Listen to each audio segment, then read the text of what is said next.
Hello, welcome back. Thank Hello. you for joining us again.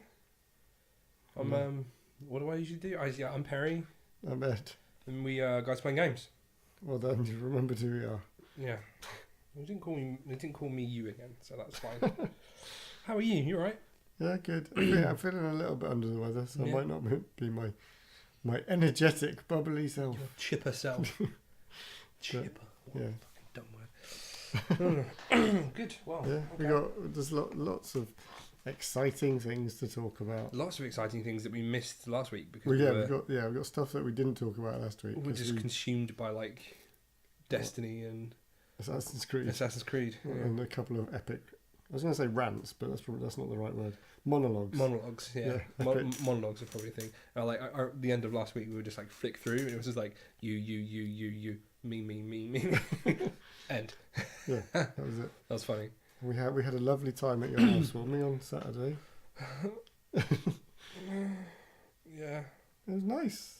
there There was people. I'm still tired. Yeah, there were people. There were lots of people. That was really good. I was happy that lots of people turned up. So, hat tip to you if you were one of the. None of them were listening to this. I don't know why. I don't know. Yeah, a couple of them might be. Chip might be listening. Chip might be listening. All right, yeah, fair. As if you're listening, you're poo because you didn't come. Yeah, he's poo because he didn't come. So there. Yeah. So, what you been playing this week? What have I been playing? What have I been playing? Let me think back. So Tuesday, the big Warframe update landed on console. The Plains of Eidolon. The Plains of Eidolon. And yeah, I haven't played a huge amount of it yet. I only probably managed like a few hours on Tuesday night. Okay. But the first thing that struck me with it is how different it makes the game feel. You kind of land. So they've basically added a couple of nodes to Earth, which is one of the kind of early planets that you visit. So there's just a couple of new nodes on there, which is how you get to it. And you kind of land, and it sort of places you outside the market, which is the kind of social space. Okay. And yeah, it's very odd. Like it's unusual in that they do have like this sort of. There are a couple of social spaces in the game that are like the space stations, but this feels much more Like a hub. Yeah, it's much more organic and like it feels like a bustling market. The stalls are quite tight, and it's you kind of weave in and out. That's cool. I like that. It's kind of it feels quite kind of alive in a way. It's kind of, Good. and there's a bunch of different stalls. There's like fishing vendor and the mining vendor and the soulstone vendor, I think it was, someone like a hunting type vendor, and there's a bunch of different people. And then you've got the main new characters, Konzu, who is the bounty guy you go to for your bounties and stuff. And then you kind of go through the big gates, and you're there, unleashed upon the open world, strolling around the plains. Yeah, so it's the plains itself is actually instanced to your group. Okay. So if you go in solo, it's like you're the only person running around. Oh, okay. So it's not like a shared world thing. The market is, you'll see like loads of people milling around in the market.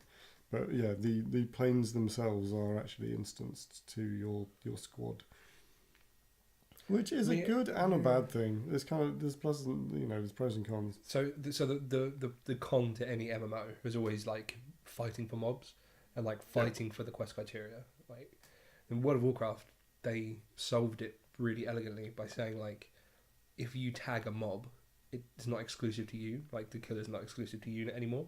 So multiple people, without being in a group, can attack the same thing and get the as long as you do a point of damage to it. I think wasn't early on in WoW that wasn't the case.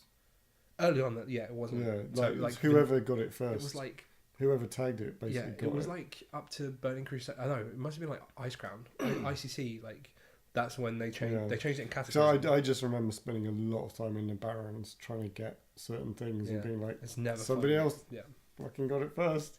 And it was always a fucking hunter that could just run past you with aspect of the cheetah, and then shoot the thing 30 meters away, and you're like.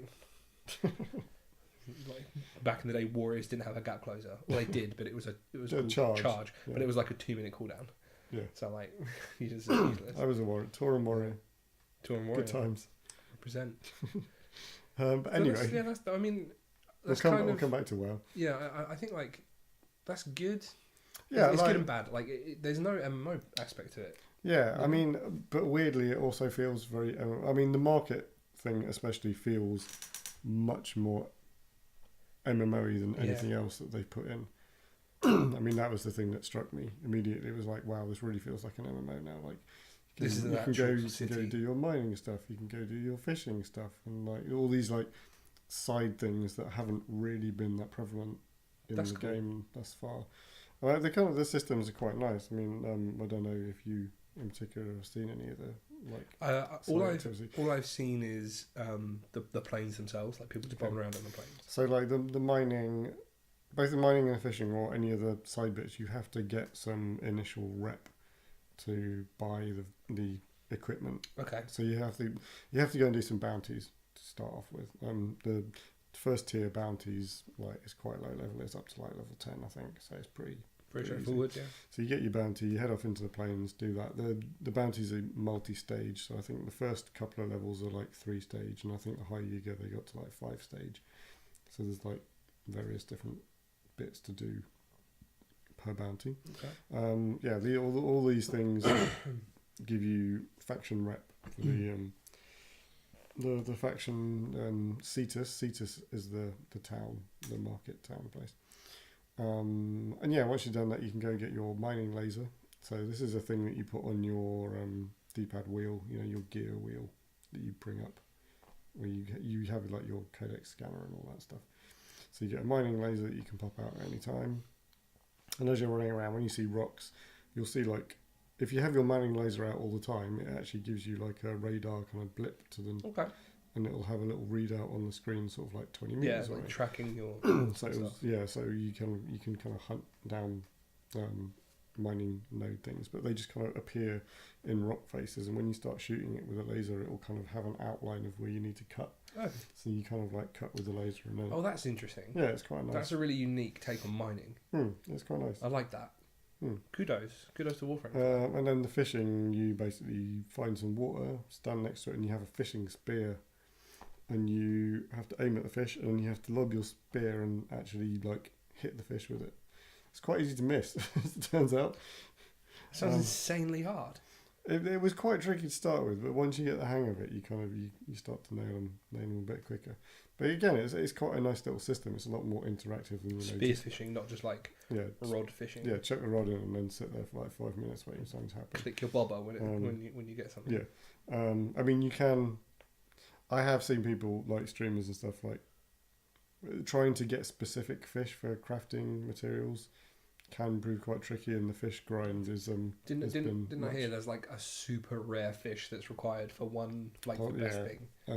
Apparently the fish grind is quite painful later on, but I'm not concerning myself with that. It was just quite fun to it's quite fun just to do a bit of fishing after bombing around shooting some aliens. Not gonna lie, like with World of Warcraft, that was like one of my favourite things, especially in Legion, because they implemented a whole artifact system for it and a huge quest line, and that was WoW's always been big on fishing. So they've always had like the weekend fishing tournaments and like I don't know if there's anything like that going to happen, but so like my experience of Plains of Eidolon so far has been pretty good. It's nice to it's really freeing to have this big open world environment. Although mortar towers I'm going to become sick of quite quickly. I think they are very annoying. What are mortar towers? So the various sort of bases around the world, they'll have like turrets and stuff, and a lot of the bases seem to come equipped with your typical like Gatling turrets and whatever.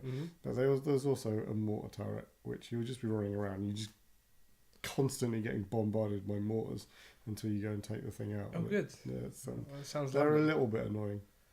Okay. So how would you judge the content? Would you say like it has longevity, or is it sort of Destiny-esque where you play for a week and you're done? I say I haven't played that much, so it's hard to gauge. Okay. So one thing they've introduced, I think I'm right in saying they've introduced with this is mod sets. So there are at least 3 sets of 4 mod cards that if you equip multiples of them, you get bonuses. So like a mod set will consist of like a pistol mod, a rifle mod, a melee mod, and a frame mod. I think that would make sense. So the more of those you equip, the more sort of bonus you get. That's cool. I like that idea. And I think that they're tied into like the bounty system. The bounties I can't remember how often the bounties refresh, but it's not like a daily cooldown. It's more like a sort of X amount of hours cooldown to redo bounties. And of course, the other thing is the day-night cycle. Right. So the planes themselves have the day-night cycle. Yeah. So daytime lasts for 100 minutes, and then nighttime lasts for 50 minutes. And of course, at night is when the big guys come out. The Eidolons themselves, terrorists start stalking the land, and you can try to take them down. I'm not at that stage yet because I haven't got my operator unlocked. I haven't done the main Warframe quest to unlock my operator. Okay. I think you need your operator to take them down. Oh yeah, I hear it's no easy feat. It's like it takes like a coordinated effort to do it. Yeah, you need like a full squad. Yeah. So I look forward to that a bit further down the line. That's cool. There's a new frame that's introduced, Gara, who's a glass-based frame. It looks quite cool. Glass-based? So like the attacks, like one of his, I can never tell the sex of these frames. They're quite often referred to as hers. Yeah. The frame, one of the abilities, it's like an AoE ability where it basically projects out like a glass, like a large radial glass barrier that sort of protects and damages. Okay, that's interesting. And some like shatter type effects. They've got like how many frames have they got in that game now? There's quite there's like 30 plus. Yeah, I'd say easy. There's loads, yeah. So after you do your first bounty and come back into the town, I'm assuming this is how it triggers because this is how it happened for me. So I did like my first like low level bounty just to sort of do some stuff. I came back into the town and the bounty dude gives you a quest, like a quest, which then it's got a bit of story, a bit of backstory to him and some of the other dudes in the town. And you go off on this thing. There's a whole bunch of quest steps around doing stuff in the plains, and there's one where you have to go up to like a ship that's orbiting Earth and do some stuff up there. And it's just like a nice little thing. And then the last step of the quest has you coming back, and you're in the plains at night, and it gives you like a, here's an Eidolon, stay out of its way sort of thing. So it gives you like an experience, a glimpse of it. Yeah, seeing one in the wild stomping around. I wonder if there's anyone that is like on that quest killed it. Yeah, possibly. I mean, maybe. I mean, I don't know. It's possible. I guess if you went in, if you're doing it with a high level frame and you knew it was coming, you could probably prep for it. But I don't know. Interesting. Yeah. So it's a nice little introduction to it's cool to stuff. I like the fact that it kind of moves you around the universe as well. Like it doesn't just this is the new content. You're never going to leave this place now. Like the quests take you around. It was funny. Like so that launched on console on Tuesday. Now it's been out on PC for I'm going to say like a month, a good few weeks at least. It's been about a month I think. And then so on Wednesday or yesterday, they actually launched a new content patch on the PC version, which is like they're doing like an event. They're based in the plains. Okay. Where the infestation, which is their little, the alien spawn like things, they've now like something's happened with them, and they're now like running loose on the plains. And I think it's like more of a timed event, but it's just kind of an additional thing. That's nice. I like that. Yeah, so that's quite cool. It'd be interesting. I hope we get that on console at some point. I mean, I don't know, but it was quite surprising. Like obviously they had the big console launch on Tuesday, and then not resting on their laurels. It's like, okay, well that's out of the way. Like now we're doing like an Crack event on on, PC. yeah. Like you know, there's no rest, and you know they're constantly giving out freebies as well. Like you know, the Twitch Prime stuff has been up for a while now, where you can get some It's free. been like there's been like multiple months of that as well. Yeah, I think it's actually now been extended to the end of the year. Wow, that's really impressive. And then like yesterday, they'd given everyone a free mod slot and a sniper rifle. For you know, just why not? Okay, thanks. It's like cool, yeah, I'll take one of those. Yeah. And just after it launched on PC, like they just gave everyone free heat swords. Like it's just like I love a heat sword. yeah.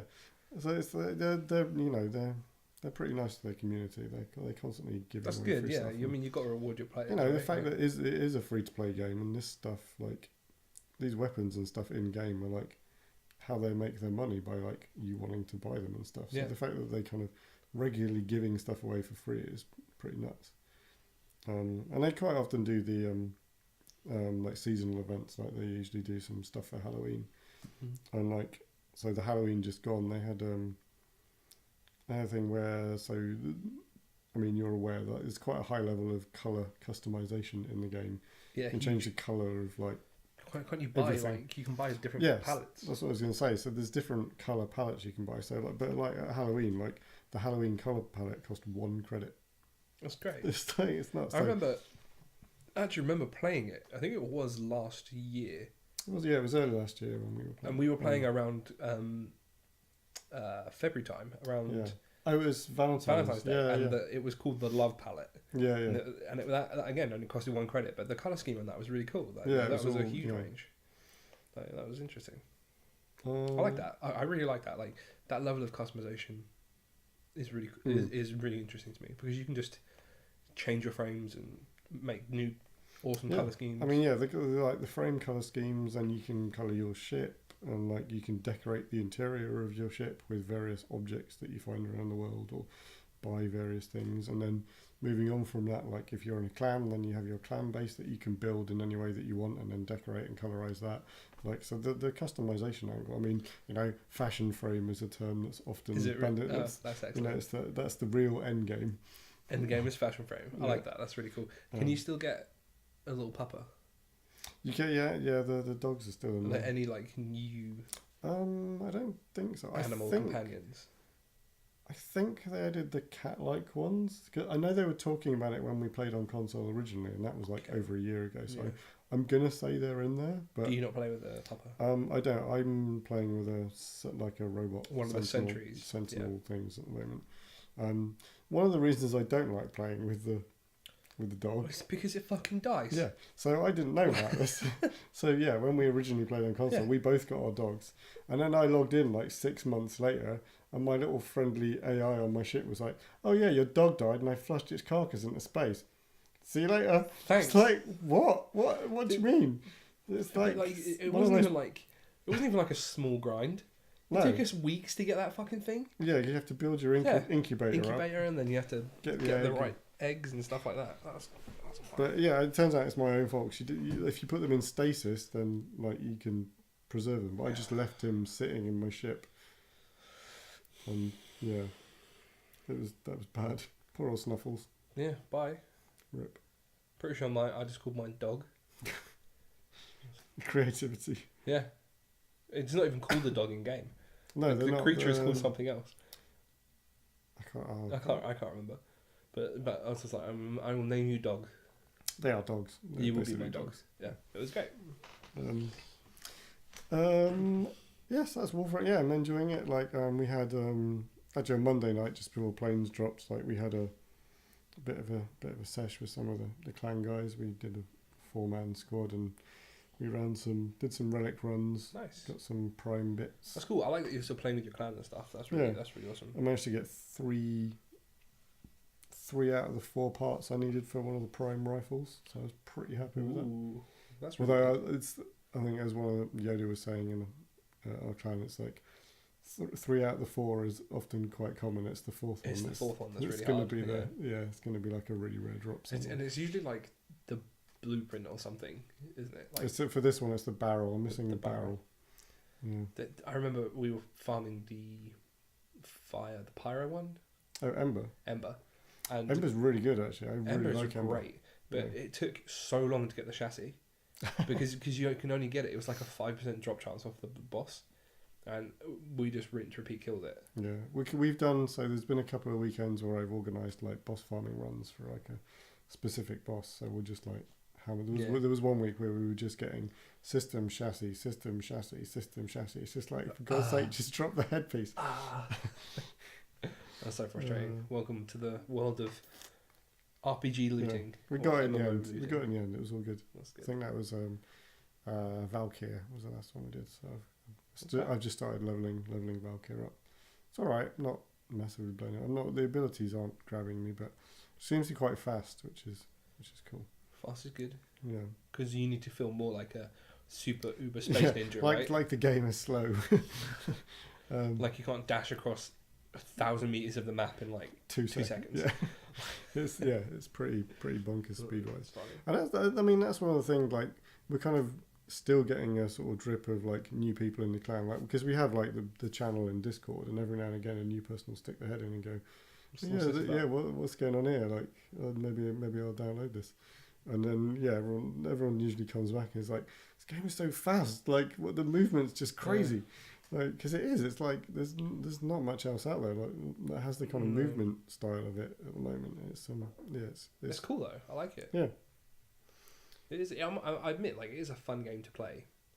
I think we were playing at a point where it just got a grindy. Like, we were farming materials. I mean, you say, yeah. I mean, we didn't actually get that far into it. Well, that's the other thing. Like, we didn't.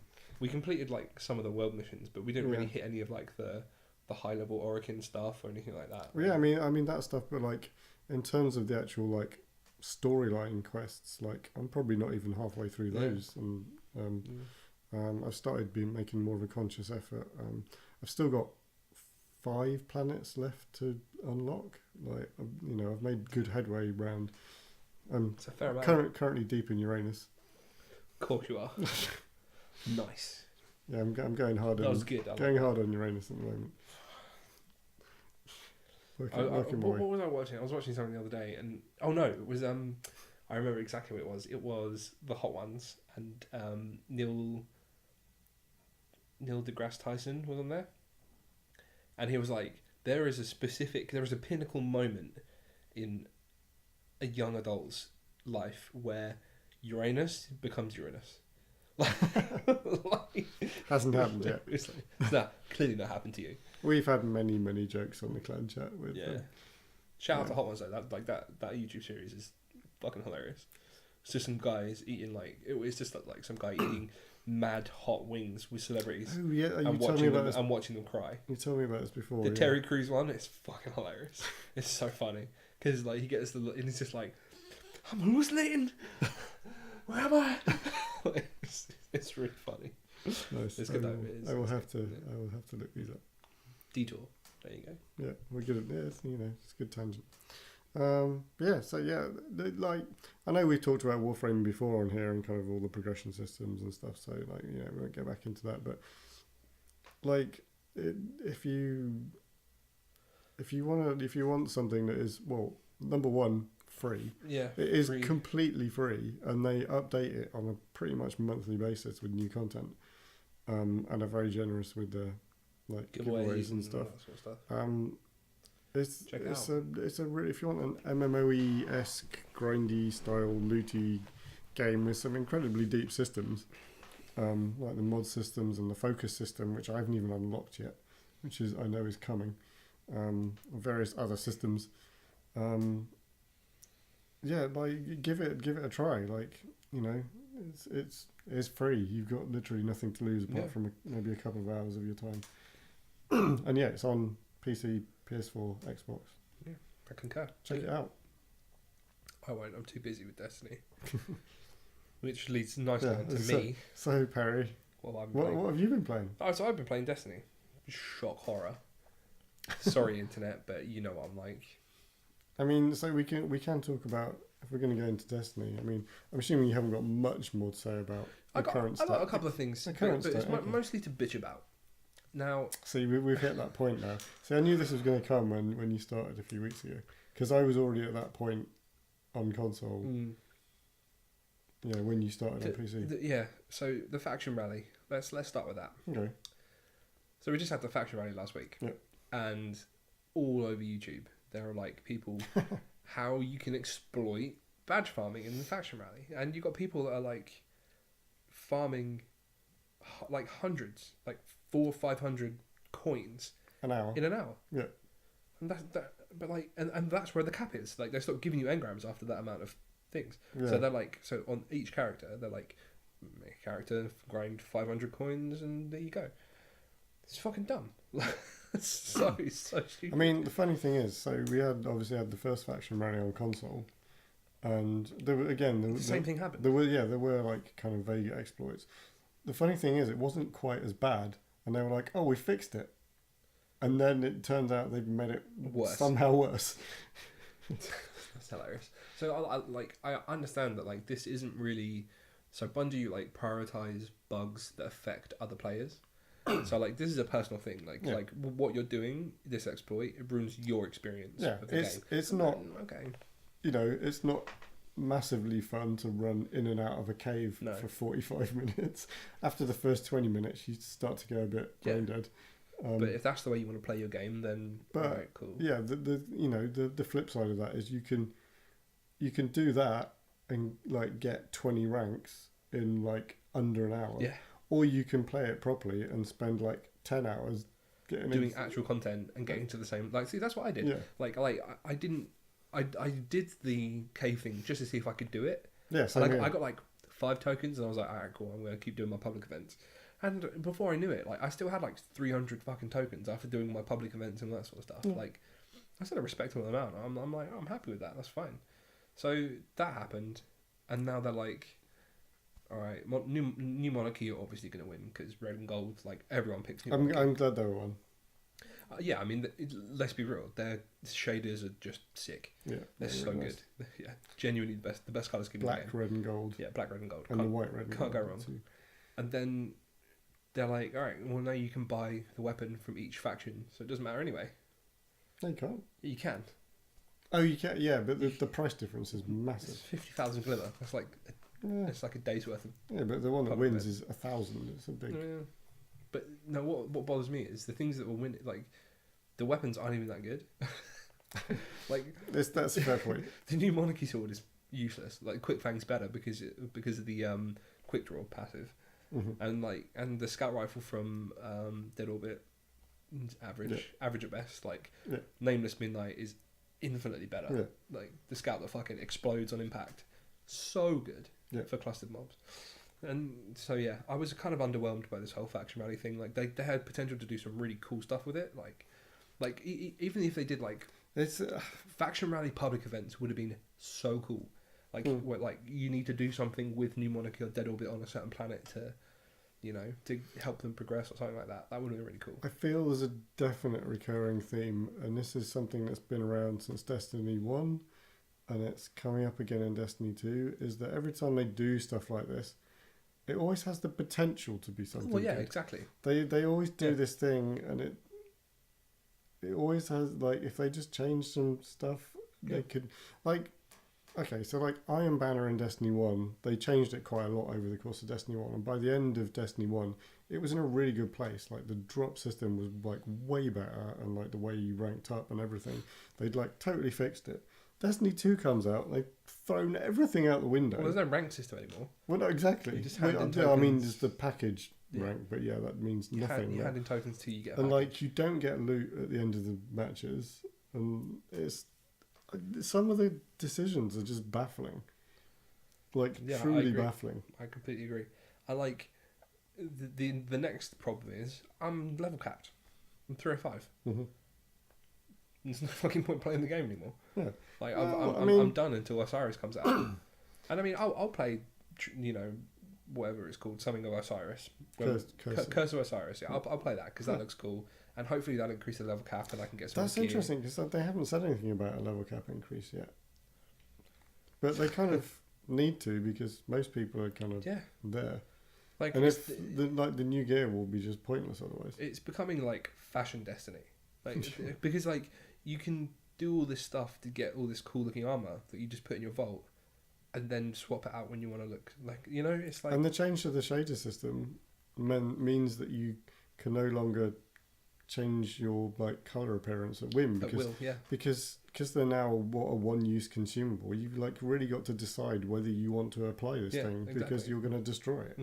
Which is again, like, you know, this is something that like on the original launch was like a massive, everyone was up in arms about, and there are still people making threads and, you know, saying like, for God's sake, just change the shader system back to how it was, because it's annoying. And the fact that you're capped at 50 shaders, and there are more than 50 shaders in the game. Before, you could collect all the shaders and just pick them out. Or what they need to do is like, I'm happy with the one-use consumable, but there needs to be an option to apply to all of your armor, like one shader, instead of like having to apply 4 to individual pieces. You should just be able to go, actually, I like this entire look. I just want to apply this one shader to my entire armor set. That would be a nice change. A nice medium, happy medium between the two. That would be cool. But yeah, so that's like, that's where I'm at with Destiny at the minute. Like, I'm honestly going to get back into RuneScape content, because I'm like, I'm doing stuff on RuneScape now that is actually new. I'm like, this is all new stuff to me, so I'm going to go back and play RuneScape. So that's me. And one of the other things as well, one of the quests. So you know the quest for the raid quest, where you have to the shotgun one. Yeah, the shotgun. Yeah. So we got the shotgun. That was cool. We got the quest to do the raid 2 times. We did that. Now we've got a quest to do the raid on prestige mode, and I'm like, why?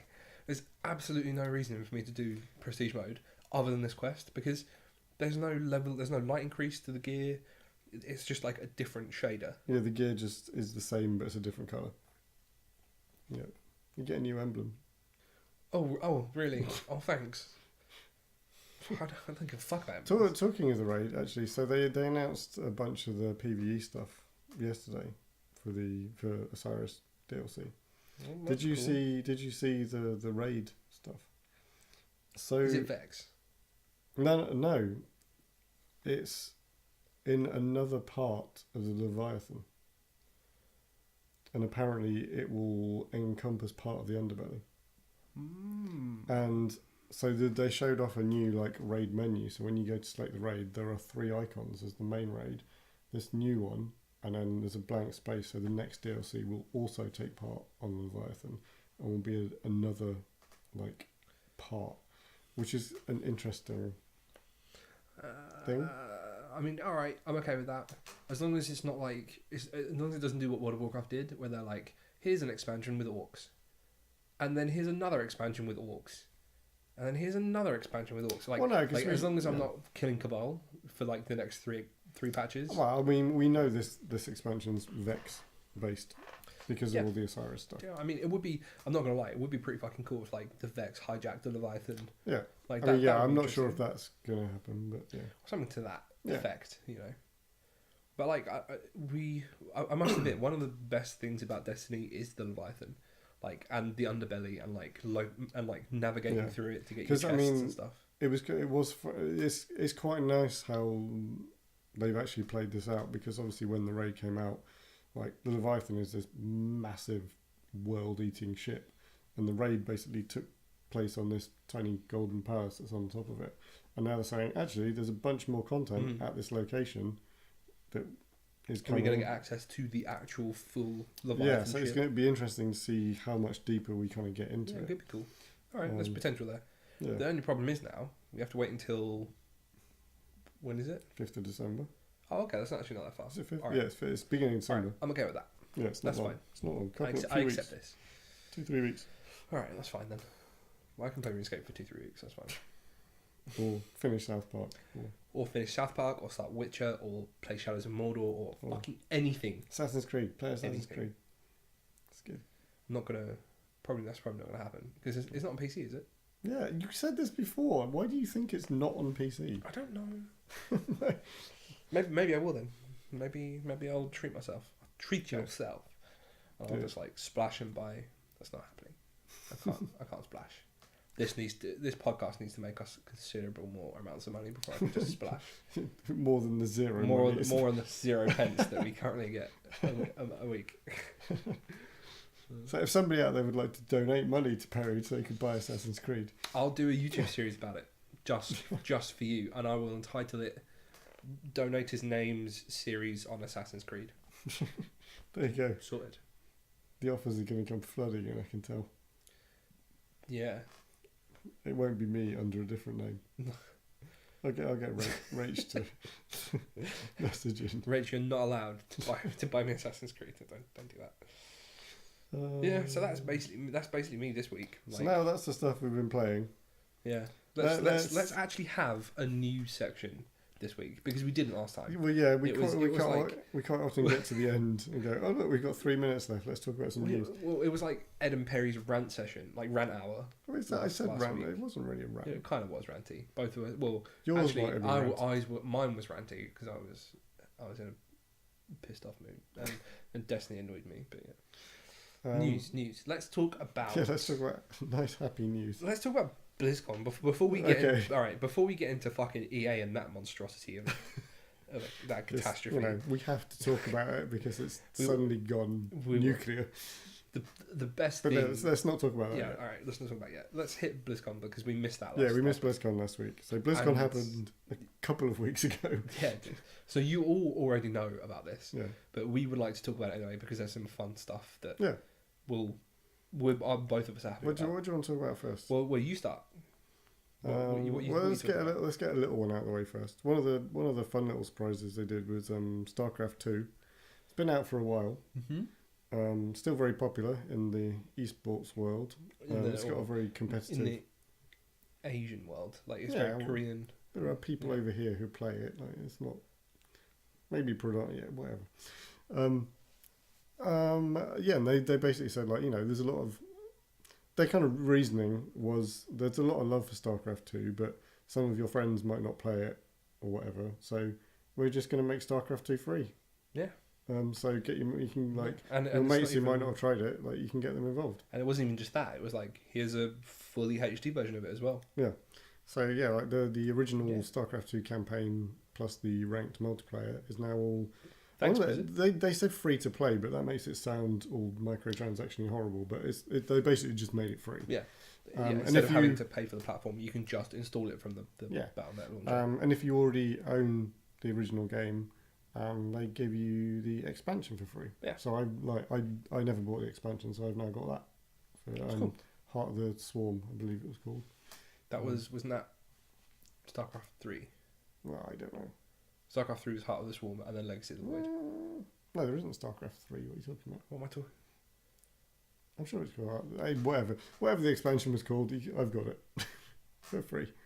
It's all good. Oh, okay. No, yeah, it's not. I think it is Heart of the Swarm. It is not. I was wrong. StarCraft 2 is StarCraft that has the HD remake. Oh, okay. Yes. Yeah.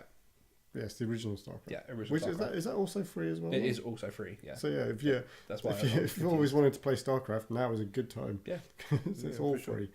Yeah, I would like to be fair. Like StarCraft 2, the story was cool. Yeah, I never actually finished the campaign. It was really good. I got stuck on a level where there's basically a huge, the map is basically burning up, and you have to move your base across the map. You have to get off the map, and it just annoyed the hell out of me. That was a great level. That was so good.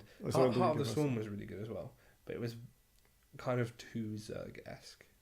Well, I mean that was kind of I know, but we get it. Zerg are badass. They're gonna kill everything. Okay, cool. Warcraft, Warhammer 40k did this 10 years ago, dude. Tyranids are a thing, taking over the world. We know. Good times. So StarCraft, that's cool. Yeah, so that was a nice news. I'm happy with that. I might now that Legacy, because I didn't buy Legacy of the Void. I bought Heart of the Swarm, played that. Legacy of the Void. Maybe that was it. Legacy of the Void is the third expansion. Oh, that's the third one. Yeah. Okay. So if that's free, I'll actually go play that because that would be cool. Yeah, I'm not sure it's stacked up to the third one. Okay, well, fair enough. All right. I don't know. Maybe it did. You should have got an email if you did. I don't know. Yeah. So that was StarCraft. Overwatch. Yeah, so Overwatch, loads of new stuff. There was a few three bullet points to take away. Overwatch World. The new Overwatch World map, which looks nuts. Looks fucking insane. So And if they don't produce Overwatch World in 10 years' time, or no, Blizzard World is called, isn't Blizzard World, yes. it? If they don't produce Blizzard World as an actual theme park in 10 years' Yeah, time, so this is a map that is based on a fictional theme park called Blizzard World, and all the rides are based on Blizzard games. Blizzard stuff. And it's my favourite bit, and I've said this to you before many times, but the food court is called Snacks Ramus, which I thought was amazing. So good. So there's an application going up for a new guy that plays games. Put email. No, I don't know. I don't have the energy to finish that joke off. But yeah. So the map was point one. And to be fair, like I watched Seagull playing the map. You love at this guy. You BlizzCon always talk about Seagull because he's an outrageously good Overwatch player, and two, Blizzard love him. They're like he's one of these streamers that he's very PC. He doesn't he's not controversial. He's a nice person, yeah. And Blizzard are like, you know what, Seagull, we like you. Here's all the exclusive shit. Come to BlizzCon free of charge. You can play Overwatch, all the new content, stream it, be the exclusive person that plays it. Nice. That's really cool. Yeah. But he was playing the map, and some of the stuff he was pointing out just looks great. And was he playing with bullet point number 2, the new hero? Moira, the new hero. He played with Moira a little bit, and then was just like, this chick's broken. He was like, this is nuts. She can do some dumb stuff. Yeah. So she's like a sort of mage support. I hear they designed her to be like an anti-Zarya style. Yes, that's what I remember them saying. She's designed to like fuck with Zarya's shit, basically. Mm-hmm. Which is cool. I like that because Zarya's a well-played Zarya is quite. They seem to be doing that with characters now. They seem to be making specific counters to them. Because with the recent diva changes, to targeting Pharah. Yeah, so they seem to be going more in that direction of having heroes that directly counter other heroes. I'm fully okay with that. I think we're gonna see. Maybe it's gonna take 3 or 4 more champions, but we're gonna start seeing ban phases. In Overwatch play, they don't have because there's no ban. I mean, I guess play whatever you want. The roster's still growing, isn't it? It's not... but then again, it's not. I suppose it's not really a type of game where one champion is broken. You have a meta of within a role there are there's first, second, and third of who's good, but there's never one champion that's if you play this you always win. Maybe Moira will be one of these. She's that broken. Saying that, man, Doomfist was broken for a week, and they were like, nerf button. They nerfed him into the ground. Really?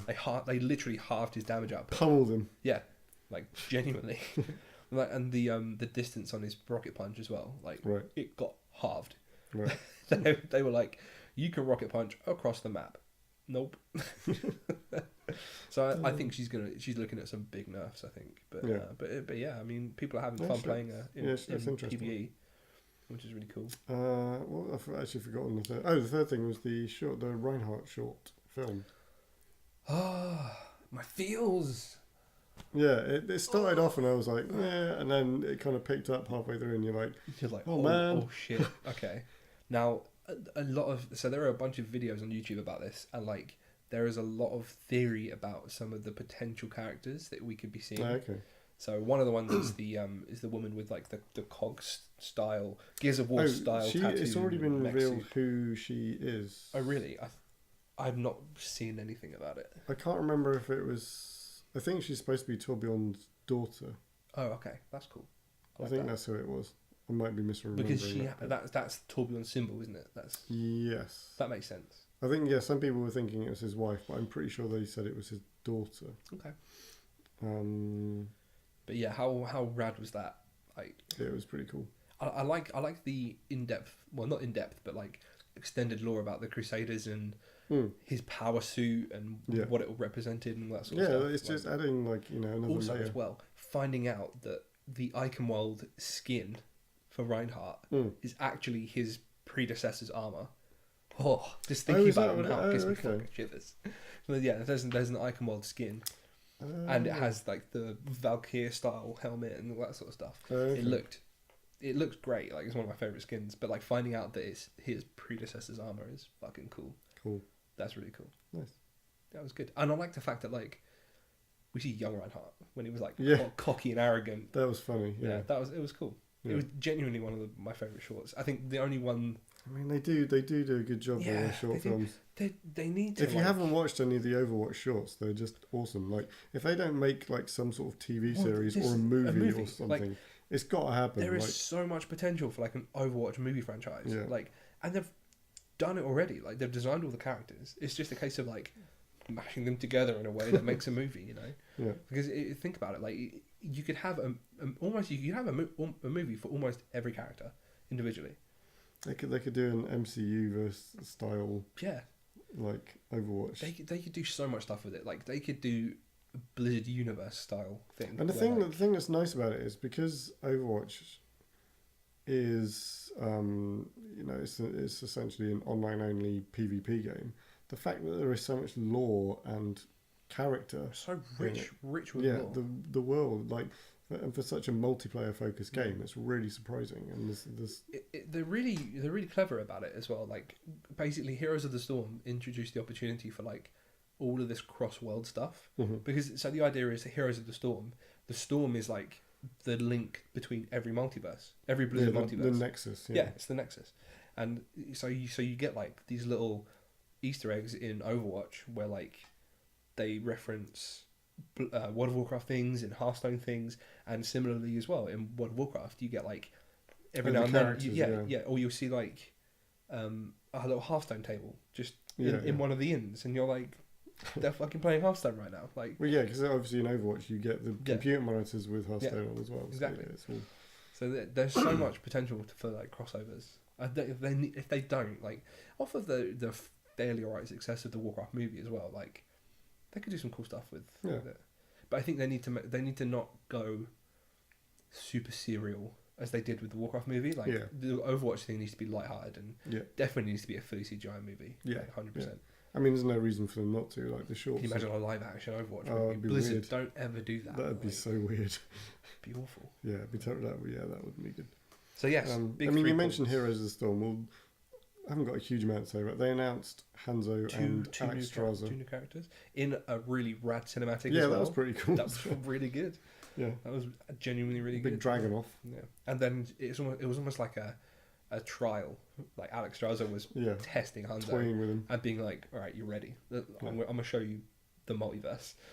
Like, let's go." Yeah, that was really cool. Yeah, and they've got all their balance patch change stuff happening, but yeah, the big thing. No one plays Hearthstone, Heroes of the Storm, so some people do. But they have a minor player base. Yeah, I've played it now and again, but I play it like when Blizzard do this fabled thing where they're like, play Heroes of the Storm to get an Overwatch skin. I'm like, fine, right. I'll play 5 games.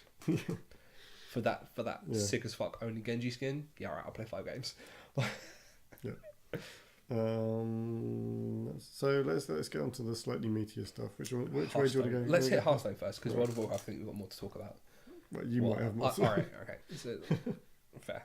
So Hearthstone, they announced the third and final expansion for this year, which is Kobolds and Catacombs, which they're saying is their kind of love letter to the old school RPG, dungeony crawler type thing. Yeah, and with reference to that, they've created a new.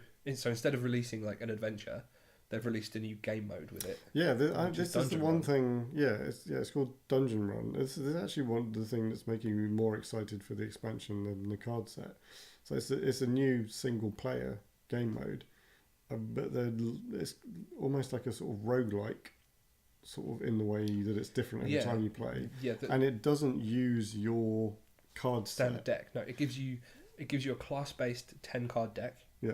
And then with every boss that you defeat, you get a little, I think it's 3 cards. Yeah, you get additional cards. But you can pick out of 3 sets of cards, basically. Right. So one might be elemental based, one might be spell power based. Right, so you can pick the card that goes into your deck, but you also get an artifact. Okay. So, and the artifact can drastically change the way your game is played. So it can give there's one artifact that increases the minion strength in your deck by +1/+1. It's like passive buff. So it's like Keleseth. It's just like drawing a Keleseth. That's really cool. And there's another one where think it's called like the Lucky Boot or something, where you can literally steal 3 cards from your opponent's hand. So yeah, you take the cards and they're now yours. Like, yeah, there are some dumb artifacts. Yeah, so it sounds really cool. But, and yeah, hopefully the replayability is going to be really good. So evidently it is, because they've not revealed how many different bosses there are. But I watched the what was it? The Blizzard tournament. You know, the teams, the teams of the pros. Invitational. The Invitational, yeah. So they were doing a dungeon run thing there. I've not seen the gameplay of it yet. It's really good, genuinely really good. And each of them they played 3 classes, and they had 3 fights each. So you can, I think the limit's 8 bosses. Then once you beat the 8 bosses, you get some sort of reward. I don't know what it is. But they didn't reveal how many different bosses you can fight. Right. So it was watching the gameplay. They were showing was super easy stuff, like, because you're fighting bosses with like 10 health, and and you can see that there are bits where like the AI hasn't figured out turn orders and stuff like that. Like, I mean, that's always been the case. Yeah, so I think there are a few shortfalls there, but hopefully they get it all. Yeah, I mean, it's definitely something I'm looking forward to. I think it'd be nice to have a new game mode, something different to do in Hearthstone. I honestly think, like, so I've not pre-purchased an expansion for Hearthstone since like Gadgetzan. Okay, so a couple of years ago. Yeah. So I think I might actually pre-purchase and get the 50 packs. Because I'm actually playing Hearthstone nowadays. I find myself like, Hearthstone's a great game for when I get in like late. I can just put something on the TV, have 2 or 3 matches of Hearthstone, and then jump into bed. Like, I'm really enjoying it. Also, I love my Elemental Lyra deck. Elemental Lyra Priest, the way forward. Nice. So that is so we should probably the other thing coming with the expansion. So the actual card pack side. They're giving every class a legendary weapon. Which, and the 3 that we've seen, which is, it's interesting. Like they are weapon cards, but like the priest one isn't actually. It doesn't have an attack value. It's more like an artifact. Well, yeah, because it's a medallion. I think that's what it's supposed to be. Yeah, no, I think that's a nice thing. It's just they are weapon style cards in the look. But yeah, they're kind of like legendary artifacts rather than they're all just, rather than giving the priest a weapon. So I think that's quite a nice twist on it, actually. It's like a 0/3 artifact card. Yeah, I think there is still room for like classes like priest and mage and even druid to have actual weapons. Because, I think the mage one is a staff. Yeah, so Atesh's staff. Yeah, I know, but is that what it's called? It's the one. Oh, actually, no. Thinking about it, that staff is Medivh's. Yeah. That's the Atesh stuff. But you have like these in World of Warcraft. You have these like historical priests like Velen and Anduin, who they have weapons. That like Anduin wields this like light forged mace, and it has a name. I can't remember what it is. And then Velen has this like. What's up? We're at 53. Yeah, we're good. Just checking. And Velen's staff, the staff of the prophet, is like renowned in the lore. So there is room. So I would like to see him eventually, but I'm happy with the artifacts and so. What are the 3 that we've seen? So there's the mage one. There's the mage staff. Mage, priest, and something else. Yeah, I can't remember. But yeah, they're pretty fucking powerful. The priest ones was. Warrior? No, I can't remember. The priest one was the strongest, I think. I can't remember what it does, but it does something. I remember it was really cool. Something. I can't remember. Damn, we can in a few weeks when it comes out, we'll actually do a proper review of it. That'd be really cool. So there's lots of stuff going on with Hearthstone. World of Warcraft. So they announced the next expansion. Yeah, the big full expansion. Battle for Azeroth. Yeah. Now, this is probably okay. So the cinematic is flawless, absolutely great. Like the advances in their graphical design is just fantastic. Now, having an expansion based around PvP doesn't wow me because I'm not a PvP player. But then I know that there are a bunch of PvP players that are like, holy shit. And to be fair, all the expansions prior have been focused on not PvP. I mean, they've had PvP stuff in them, so it's kind of giving I them don't know. a bit of Miss Pandaria was based around PvP. Was it? Yeah, it was the Horde and the Alliance fighting for Pandaria. Yeah, right. Like that kind of was literally built in PvP. Yeah, like right. every zone in Mr. Pandaria had a PvP area. All right, I'll take it back. Yeah. But other than that, I mean, I would say no. But So, yeah, I mean, so there's. I mean, it won't be out till late next year. No, there's a few things coming with it that look really cool, and my favourite one is allied races. So have you read about this? So allied races. Oh yeah. They are essentially new playable races, but they're also races that we've already seen in the game. So, for example, Horde are getting Nightfallen Elves from the latest expansion. Mm-hmm. They're getting High Mountain Tauron. So they're basically like a subspecies of Tauron that were cut off, and their antlers are more moose-esque. Okay. And they have like war paint, like they're more tribal basically, right. And they have the Zandalari trolls. So, and then this is quite a big thing really, because it's the first introduction of a troll model where the male is standing fully upright, like, and they're giving you a posture option. It's the same with the orcs as well. So you can have the old school posture where you're slouched over, or you can have like upright posture. So the Alliance are getting Light Force Draenei. Some others. I can't remember. Wow. That's all right. There are some others as well. Now the thing that really Dark Iron Dwarfs are another one for Alliance, and there's one other, but I can't remember it. The thing I like about this is the potential for more allied races, because there are like races in the game that I've been wanting to play since like day dot. Like Wildhammer dwarves would be fucking sick. It would be so cool to play from a Wildhammer dwarf clan. That would be so good. And then you've got other stuff like Tuskar are an amazing. Tuskar would be hilarious. That would be such a great race, right? You've got things like the Ginyu from no, sorry, not Ginyu. Jinyu. Ginyu's a fucking Dragon Ball Z thing. You got the Jinyu from Mr. Pandaria, who were like the fishmen. Oh, okay. They were cool. Similarly, from Mr. Pandaria, you have the Hosen, which were like the monkeys. The monkeys, yep. So there's huge potential, and then obviously you have like the old school stuff like ogres and Rexar's race. I can't remember what they are. So Rexar is basically a hybrid between like an ogre and an orc. They got their freak on. Really? Yeah, and then there's like a clan of these hybrid orc ogres in the world. So there's like huge potential for all these new allied races, and it gets my fucking dick hard. Not that I'm ever going to go back to play World of Warcraft. Well, you say that. The other thing they announced. Well, okay. The other thing that they announced. You can.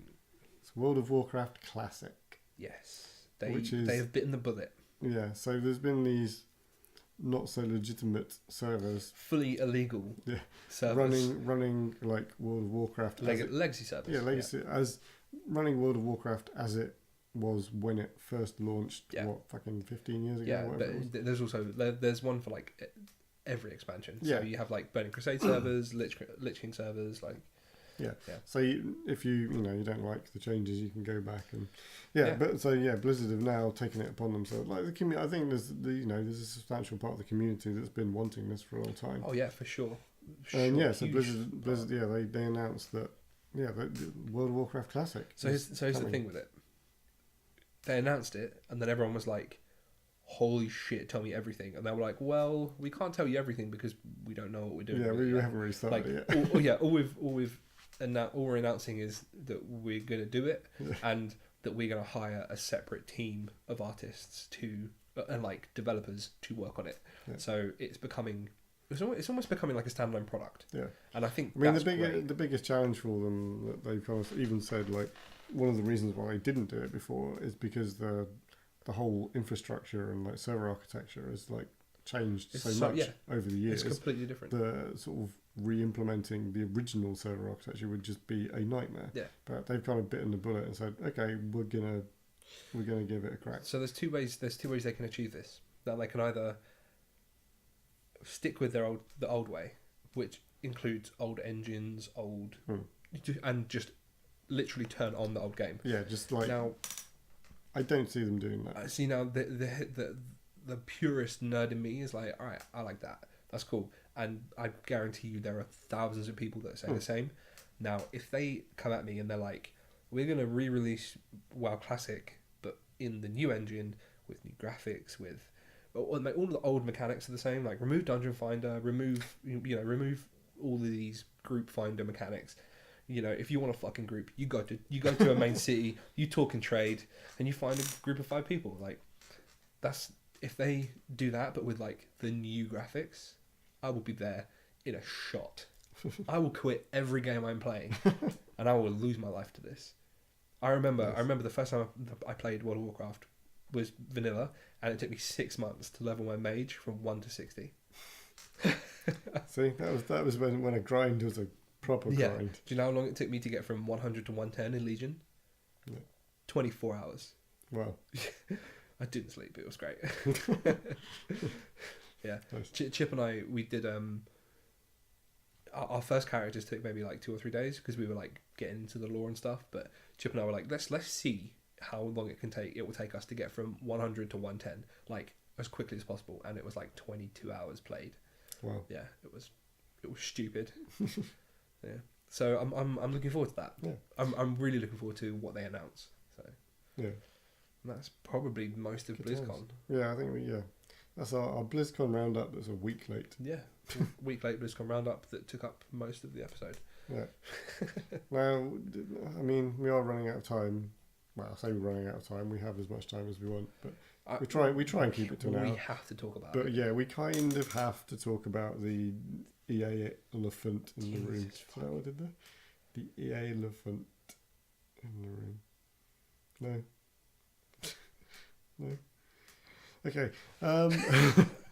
So yeah, EA have been taking a bit of a kicking this week. A bit of a kicking. A bit of a kicking. Yeah. I mean, do you want to recap what's been going on, or do you want me to do it? No, you do it. So the week kind of started. So last week, Battlefront 2 dropped on the EA Access trial thing, which meant everybody could basically start playing the trial with the 10-hour things. Now, we've known that the loot boxes were a bit of a problem before, and they said after the open beta they're making changes to the loot boxes. No one anticipated the changes to be in the opposite direction of what they thought they were going to be. So, when the trial came out last week, a lot of people got a little bit upset about the fact that some of the characters, namely Darth Vader and Luke Skywalker, were at the upper end of the scale of things. 80,000 credits. No, 60,000. 60,000. Oh, sorry. Well, there's a difference. So in game they cost 60,000 credits to unlock, and then somebody went away and did a bit of spreadsheet magic and discovered that they would, for one of those characters, with the amount of credits the game was giving you per match, it would take you around 40 hours to just unlock one of them if you didn't spend any credits on anything else. Yeah. And then the same person calculated the cost of buying every buyable thing in the game. Yeah, I saw that. And it was something like... It's $2,100. Yeah, £2,100 to buy everything in the game. Yeah, that's all of the content. Getting all the cards ranked up and all the heroes. Now, I mean, God, where do you even start? So, I mean, when this kind of credit disparity was noticed, somebody, of course, posted this on Reddit. And EA, somebody from one of the EA Battlefront 2 community EA people responded, and their comment is as it stands now is the most downvoted comment in Reddit history, sitting currently I think it's something thousand. Well, yeah, I mean last time I saw it was like minus 680,000 downvotes. Oh really? Holy shit! Which is pretty crazy. Yeah, but it's fair to say people are upset. And it hasn't really got much worse from that point. Like there's been massive campaigns for people to cancel their pre-orders. Oh no, people already. So have you? I read this on the bus home. So EA has noticed a 0.7% drop in their stock prices. Their share price went down. They lost 70,000 pre-orders. I heard this figure as well, and if that figure's correct, that's kind of $4 million worth of pre-orders. Yeah, which is not insignificant. No, not at all. So their solution to this was like, there's a completely other side to this story as well. There are literally countries in the world that are thinking about banning this. Yes, that's for Belgium, underage gambling. Yeah, Belgium came launching an investigation. Yeah. And this is on the loot box side. There's kind of multiple strands to this. So after the whole amount of credits to unlock a thing in this game that you just paid $60 for, they were like, okay, we agree that the prices are probably a little bit off, so we've like reduced them by 75%. So Vader and Luke now both cost $15,000 to unlock. And the other characters came down of the credits. So this is the thing where everyone's pissed off. They're like, so all right, you've reduced the cost of the in-game content with in-game currency. That's fine, but the cost of the loot boxes is still exactly the same. Yeah. Like, and the fact, I think so. The thing for me is the fact that we should point out this is on EA side, not DICE, the developer. But so the loot boxes are now tied directly into your character progression in game. Yeah. So all the classes that you play in game, they're all tied into this loot box mechanism. So you save up credits, you buy specific loot boxes for the different classes. I think there's like a generic trooper loot box, and there's like a hero loot box and a starfighter loot box. I think that's how it works. That makes sense. But your progression, the way you level up the abilities and gain new abilities for the classes and the characters is all through loot boxes, like 100%. Yeah, there's no way for you to play the game and unlock these things. Yeah, like you have to play the game, get the credits, buy the loot box, and hope that you get the thing you want. Yeah, that's kind of the other side of the problem. There's like it's completely random what stuff you're getting. And I think this is where the gambling side comes in, because like you're playing a game to then gamble your chances at getting. It should be pointed out, there is a crafting system where you can craft cards that you want, but the amount of crafting materials you get is so insignificant. Yeah. And you have to don't you have to essentially dust the cards that you don't want? Yeah, but possibly. Yeah. I hear the exchange rate for that is dumb as well. Like you dusting like 100 cards to make one.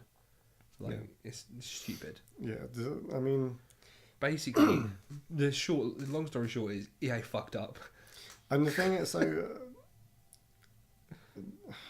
the other side of this, it's on EA because it's not only this game. Yeah. Need for Speed. I don't know if it's actually been released. I think it's been released. I don't actually know. All the reviews came out last week for the new Need for Speed Payback. And it was and apparently it's even like the game is basically crippled because of loot box microtransactions. Yeah. People are saying to level up one car, you basically have to like play this race like 15 times to get the cards and crap that you need if you don't pay out money just to get a new car, which you then start from scratch from. Yeah. And it's basically massively crippled with loot boxes. So that's like 2 EA games in the space of a week, which are just overly reliant on loot boxes as a progression mechanism, which is like horrendous precedent to be setting. And it will be interesting. So I'm not sure what other titles they've got coming out soon. I should have looked that up. But they're going to avoid loot boxes. Well, I mean, they won't. Cause it'll be interesting to see if any changes are made to Battlefront, because such a massive furore has been made about it. I think if anything prompts the changes, it's the underage gambling thing that's going to come into play. Like that's going to be the thing that's there. Like, oh shit, okay. Yeah. So as I said, like Belgium are investigating it. I don't know if other countries have announced. Germany is, I think, as well. Yeah, and so there's I can't remember the UK body that looks into it, but they've been sort of petitioned to look at it as well. It's UK, is it? I don't think it's UK. Is it Elspeth? Possibly. I can't remember. I'm rubbish. But it's been a bit of a nuts week for EA, and kind of like rightfully so. Yeah. I mean, it's frustrating because Battlefront 2 looks like a It decent does. It game. looks like a fun game to play. But the fact that EA are just suddenly deciding to really heavily push this whole loot box thing, which, you know, loot boxes have been around for a while.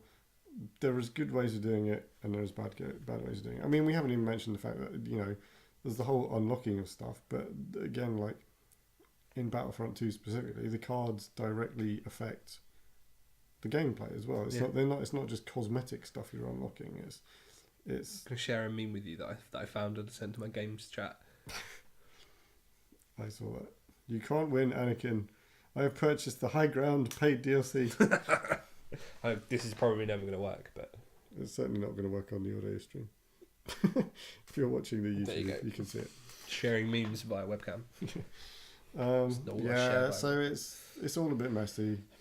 Lots of people are very upset. I mean, I'm quite upset. Like I personally won't be purchasing Need for Speed or Battlefront 2 because of this loot box mess more than anything. You know, we both love Star Wars, but I can't justify buying this because of the practices they're sort of instigating with this, and like the fact that they're just purely fucking over their players. Like this is not something I want to see move forward or continue. So I'm kind of not gonna partake in. I can't participate in this. Yeah, which is a shame because the game does look good and it does look fun. I know some of the guys in the clan have been playing it and are enjoying it a lot. They see it, you know, they're not taking it as a serious game. They're just enjoying the Star Warsness of it. And, you know, that's cool. Fair enough. Like, you know, I don't have any problem with that. But just for me personally, I feel quite strongly about the loot box situation. Yeah, you can't invest in a company that feels that it's okay to act as they are. And I must stress, it's not specifically Battlefront 2 I'm hating on, because it's in Need for Speed as well. This is a publisher thing that is occurring. Like, it's not specific to one game. It seems to be something that they are pushing into their titles, and something they want to be happening going forward. And yeah, I can't get behind that. Needs to stop. Yeah. So yeah, that's a cheery note to end on. Yeah. Well, on that note, I need to do my fact. I'm gonna wrap right. Oh damn! Sneak it in. Thought I got away with it, internet. Fuck. Okay. Nice quick. I need to stop swearing. And so we're going to have a chat about YouTube and like the what monetization, because swears are bad for monetization. Oh, so unless they're hilarious. Unless they're me. I'm going to do my delay. So I prepared a nice Blizzcon fact for Blizzard based facts last week, and then we kind of didn't talk about Blizzard, but I did the fact anyway. But I'd managed to find another Blizzard-based fact, because we did talk about BlizzCon this week, and that is the fact that the original StarCraft is the first computer game to physically be sent into space. You may have heard about this before. It was a kind of they made a big deal out of it when it happened. But so mission specialist Daniel T. Barry took along his beloved copy of StarCraft on one of his missions to the International Space Station. Now, did you install this on the ship's computer and like fire that shit up? Because if he didn't, he missed a mad opportunity there. Yeah, he did. It doesn't say that he actually played it. It says that the game CD orbited the Earth 153 times and travelled 3.5 million nautical miles. Oh, that's fair. And is now back at Blizzard headquarters. That's cool in and itself. Yeah, so it went to space, came back, and Blizzard now look after it. There you go. That's all I got.